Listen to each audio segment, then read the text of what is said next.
Since ancient times we've been gazing at the stars. Sailors navigated by them, calendars were set by them, and they were central to our mythology. There was a time when almost anyone could look up at the night sky and confidently point out the position of the pole star. But who can do it these days? The modern world seems to have lost interest in the stars and blotted them out with light pollution. People have lost even a basic knowledge of the night sky. Now I think that's a real shame, so I've come to Norwich to find out just how bad it's got. The star's just up there behind that lamppost. Yeah. Do you know which one it is? Well, I'm going to say the North Star. It's not the North Star. It's part of Orion's belt. No, totally the wrong time of year. Which planet can we see in the sky tonight? Mars. Mercury. There's not many left. How many planets are there? 9. Starts with a J.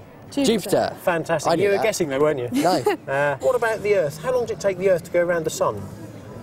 Oh, come on, you're at school. You at school? Well, you should know this stuff. Oh, college, you should know this stuff then. No idea how long it takes.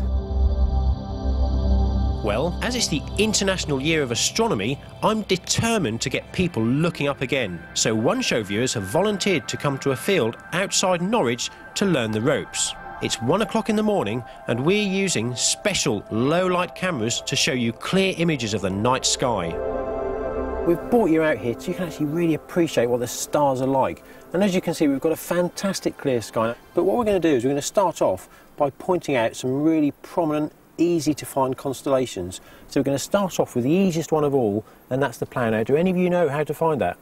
No. Not the faintest. No? Yeah, I've got this laser pointer, which as you can see, I can point nicely at the constellation of the Plough, and it's like a saucepan with a bent handle. That's the handle shape there. Yeah. Now, that was really important in ancient times. Navigators used that to find the pole star.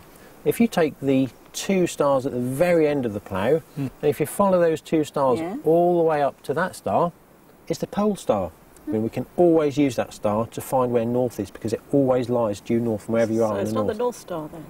It is the North Star. Oh, it is. So it's called the pole. It's called the pole star, it's called the North Star, and it's called Polaris as well. It's got 3 different names. Oh, wow. Straight overhead we've got Vega. If we drop down over to here, that star is Altair in Aquila, and then right up here is a star called Deneb in Cygnus. Now those 3 stars, Deneb, Altair and Vega, make up something called Summer Triangle. Those 3 constellations you can only see this time of year. And then stretching right the way through the middle is the Milky Way. It's our home galaxy.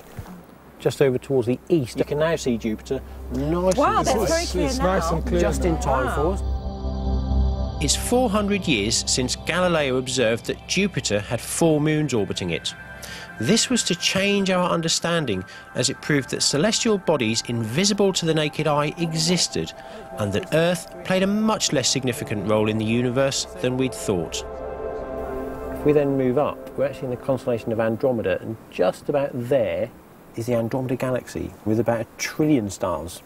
In 1961, Dr. Frank Drake came up with the Drake equation, which he used to estimate that there could be 17,000 other civilizations in our galaxy. But then, of course, if you take that even larger, the universe is full of billions of galaxies. So there is actually a very real chance that there's life out there somewhere. Absolutely. Yeah. How does it make you feel being out here under the stars? Pretty small. Yeah. And the realization that this is infinite. We're only just seeing a tiny portion of it. As we move through our daily lives, it's very easy to get caught up in the unimportant details that the modern world throws at us. But if we stop and look up at the stars, it makes us realise that we're part of something that's unimaginably vast and something that's truly beautiful. And that's why stars still matter.